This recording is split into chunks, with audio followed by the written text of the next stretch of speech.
लोक जागर इंडिया, एक परिपूर्ण यूट्यूब चैनल। यही आने वाला कल है, यही मेरे देश का कल है। एक नया इतिहास लिखेंगे। साथियों नमस्ते, मैं हूं ज्ञानेश वाकुड़कर। लोक जागर इंडिया में हम चर्चा करेंगे एक बहुत ही महत्वपूर्ण विषय पर। देखिए, हिंदू महासभा और आरएसएस, इनके मामले में आजकल बड़ी चर्चा होती है। हिंदू महासभा के संस्थापक या संबंध जो है, तो वो नेता है वी दास सावरकर, जिन्हें संघ वाले स्वातंत्र्य वीर सावरकर भी बोलते हैं। उनके चाहने वाले विरोधी उनको स्वातंत्र्य वीर मानते नहीं हैं, क्योंकि अंग्रेजों के खिलाफ उन्होंने आंदोलन तो पहले किया था, इसमें कोई शक नहीं है। लेकिन उनको सजा होने के बाद में कई लेटर उन्होंने अंग्रेजों के जेल में रहते हुए अंग्रेजों को माफ़ी मांगते हुए सज़ा की माफ़ी के लिए कई लेटर लिखे हैं, माफ़ीनामे लिखे हैं, गिड़गिड़ाए हैं। और उसके बाद में उनको बोला कि मैं आपका आज्ञाकारी सेवक रहूँगा, आप जैसा कहेंगे वैसा ही करूँगा। और जैसे ही आज़ाद हो गए वो उनको जेल से रिहा किया गया, तब उन्होंने देश के आज़ादी की लड़ाई में कोई मतलब उन्होंने पार्टिसिपेट नहीं किया। तो इसीलिए सावरकर के मामले में और गांधी हत्या के मामले में भी सावरकर के बारे में एक शक है। वो उन पे आरोप तो सिद्ध नहीं हो पाए, लेकिन परिस्थितिजन्य सबूत जिसे कहते हैं, तो वो बहुत सारे सावरकर के खिलाफ है। अब मेन बात क्या है कि सावरकर को भारत रत्न क्यों नहीं देंगे। सबसे बड़ी बात है कि आज आरएसएस का मातृ संगठन भी हिंदू महासभा को बोला जा सकता है, ऐसी परिस्थिति है। क्यों है? तो देखिए, हिंदू महासभा की सभा कैसे हो गई, मतलब स्थापना कैसे हो गई। 1906 में मुस्लिम लीग की स्थापना हो गई थी, मुस्लिम लीग 1906 में। उसके बाद में 1915 में हिंदू महासभा की स्थापना कर दी।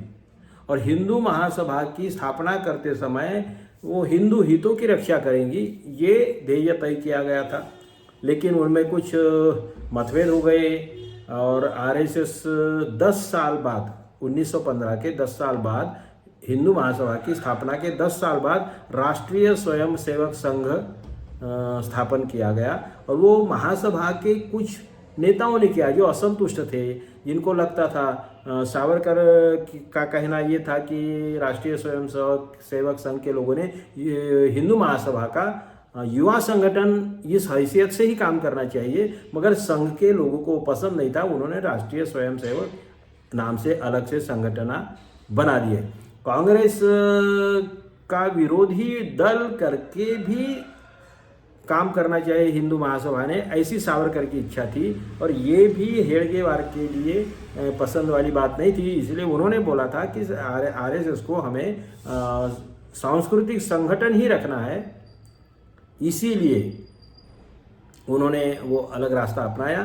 और एक बात कि 1942 में भारत छोड़ो आंदोलन में सावरकर ने अंग्रेजों की सेना में भर्ती होने के लिए युवाओं को बोला था, लेकिन संघ चुप रहा, संघ अलग रहा। और भी बात है, पटेल द्वारा जब गांधी हत्या के बाद में हिंदू महासभा पे बैन लगाया, आरएसएस पे भी बैन लगाया था। ऐसे समय में आरएसएस ने अपनी पैरवी की, सरदार पटेल के सामने पत्र लिखे, उनको रिक्वेस्ट कर दी और उन्होंने डिक्लेरेशन भी दिया कि हम इसमें काम नहीं करेंगे, सांस्कृतिक संगठन करके ही रहेंगे, सामाजिक संगठन करके ही रहेंगे, राजनीति में सहभागी नहीं होंगे, ऐसा शपथ पत्र भी दिया था। लेकिन उन्होंने सावरकर के बारे में कोई पैरवी नहीं की, अपना ही देखा।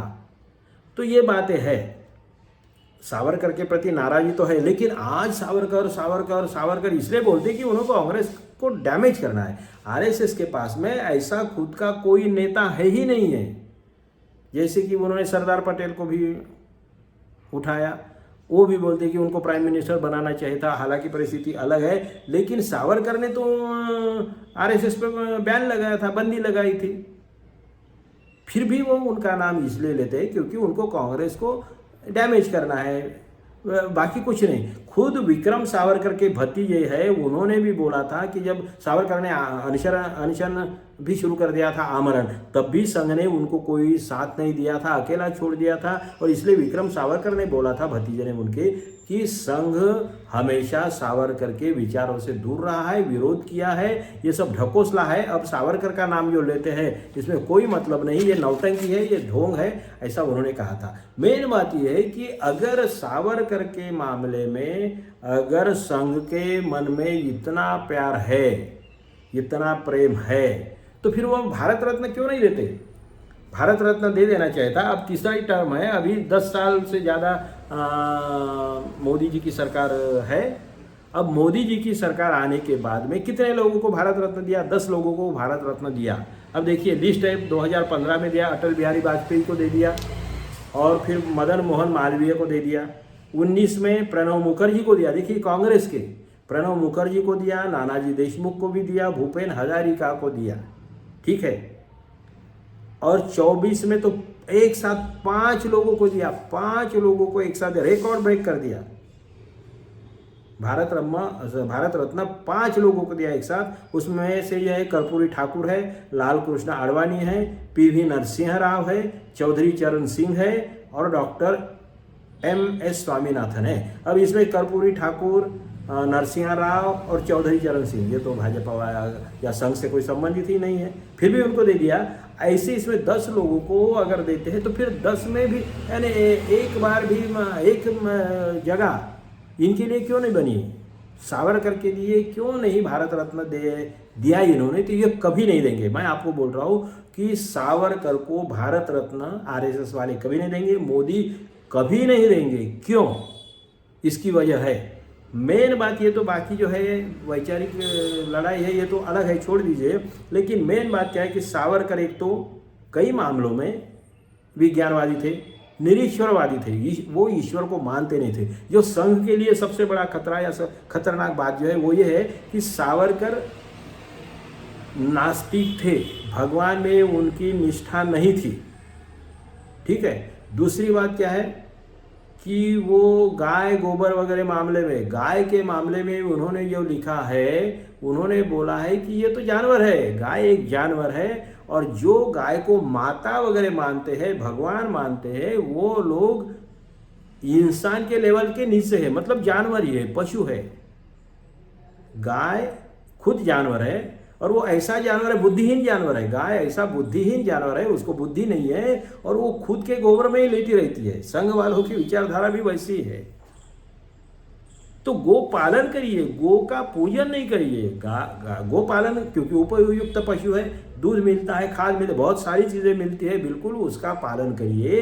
लेकिन समय आने पर गाय को मारकर खाने में कोई हर्ज नहीं, बल्कि खाना चाहिए, ऐसा उन्होंने बोला। सावरकर ने बोला कि गाय उपयुक्त पशु है, उसका पालन करिए, पूजा ना करिए, और वो समय आने पर मारकर खाने में कोई बड़ी बात नहीं है, बिल्कुल खाइए, खाया जा सकता है, ये बोला है सावरकर ने गाय के मामले में। अब देखिए वो नास्तिक है, भगवान को मानते नहीं है, विज्ञानवादी कई विचार उन्होंने रखे, कवि तो बहुत बड़े थे, इसमें कोई शक नहीं है। महात्मा गांधी की हत्या के मामले में वो, और अंग्रेजों के माफ़ीनामे के मामले में अलग अलग विचार हो सकते हैं, लेकिन कवि की प्रतिभा की बात करें तो बहुत ही ऊंचे दर्जे के कवि थे, इसमें कोई शक नहीं है। बाकी बातें छोड़ दीजिए। लेकिन मैं अब मेन बात यह है कि मोदी सावरकर को भारत रत्न नहीं देंगे, 10 लोगों को देने के बाद भी नहीं देंगे, विरोधियों को दिए हैं मगर सावरकर को नहीं देंगे, संघ भी नहीं देगा, क्योंकि वो भगवान में विश्वास नहीं करते थे, और संघ का विचार ही भगवान है, अंधश्रद्धा है। संघ वाले लोगों का भी भगवान पे भरोसा होगा ये मुझे नहीं लगता है, क्योंकि अगर भगवान पे भरोसा होता और वो ईमानदार होते इसके प्रति, तो फिर ये बदमाशियां लोग नहीं करते, झूठ नहीं बोलते, द्वेष नहीं करते, द्वेष नहीं फैलाते, लोगों के कारस्थान करके उनको मरवाते नहीं मरवाते थे। भगवान ऐसा कभी काम नहीं कर सकता। इसलिए संघ के मेन लोगों के मन में भी भगवान के प्रति बिल्कुल प्यार नहीं है, भगवान को वो मानते ही नहीं है, इसमें कोई शक नहीं है। लेकिन सावरकर खुलकर बोलते थे, विज्ञानवादी थे, वैज्ञानिक दृष्टि रखते थे, और ये संघ वाले डुप्लीकेट है, ढोंगी है, दाम्भिक है, नौटंकीबाज है। इसीलिए अगर वो सावरकर को भारत रत्न दे देंगे तो सब पोल खुल जाएंगे, फिर उनका विज्ञानवाद सामने आएगा, फिर अवतार वगैरह तो वो मानते ही नहीं थे, कोई सवाल ही नहीं है ना। जब भगवान को ही नहीं मानते तो अवतारी पुरुष कहाँ मानेंगे। गाय को अगर जानवर ही बोलते हैं और काट कर खाओ बोलते हैं, उन्होंने बोल दिया कि भगवान कहाँ है, वो तो कोई है नहीं। तो ऐसे इसमें इनकी बड़ी बेइज्जती हो जाएंगी, इनकी बड़ी नाक कट जाएंगी। हालांकि इनको कोई नाक नहीं है संघ के लोगों को, लेकिन इनकी नाक कट जाएंगी, मोदी की नाक कट जाएंगी, भाजपा की नाक कट जाएंगी, संघ की नाक कट जाएंगी, छिथू करेंगे लोग। और इनके ऊपर से जो भी कुछ अंधभक्त है उनको भी बड़ा मुश्किल होगा। इसलिए मुझे डेफिनेटली मालूम है कि संघ, भाजपा या मोदी सावरकर को भारत रत्न कभी भी नहीं दे सकते, भारत रत्न कभी भी नहीं दे सकते। हाँ, उनका इस्तेमाल जरूर कर सकते हैं, जैसे वो पटेल के कर रहे हैं, प्रणब मुखर्जी का कर रहे हैं। विरोधियों का वो इस्तेमाल करते हैं, क्योंकि भाजपा के पास में, संघ के पास में खुद का ऊंचा बड़ा नेता है नहीं, जिसकी कोई नैतिक आधार हो, जिसका ऐसा कोई नेता नहीं है उनके पास में। संघ के पास में तो बिल्कुल नहीं है। और ऐसे इसमें सावरकर को और भारत रत्न देके और महान बनाना, और जो हमेशा उनके विरोधी थे, विचारधारा कंप्लीट अलग है, ऐसे सावरकर को भारत रत्न देना उनके बस की बात नहीं, उनको बहुत महंगा पड़ेगा। और इसीलिए हालांकि सावरकर ने भी संघ में रहे उनके लोगों को संघ छोड़ने की बात कर दी थी, हिदायत दे दी थी। 3 मार्च को 1943 में उन्होंने लेटर भी लिखा था हिंदू महासभा के लोगों को, क्योंकि तब तक दोनों एक साथ चल रहे थे। तो कहने का मतलब क्या है कि कुछ भी हो जाए, संघ को सावरकर को भारत रत्न देना बहुत महंगा पड़ेगा, इसलिए वो कभी दे नहीं सकते। आज के एपिसोड में इतना ही। आप देखते रहिए लोक जागर इंडिया। सब्सक्राइब करिए, शेयर करिए, लाइक करिए, कमेंट्स करिए, हमें सुझाव दीजिए। आपके सुझावों की, आपके सहयोग की हमें ज़रूरत है। धन्यवाद। जय भारत, जय हिंद। आने वाला कल है, यही मेरे देश का कल है।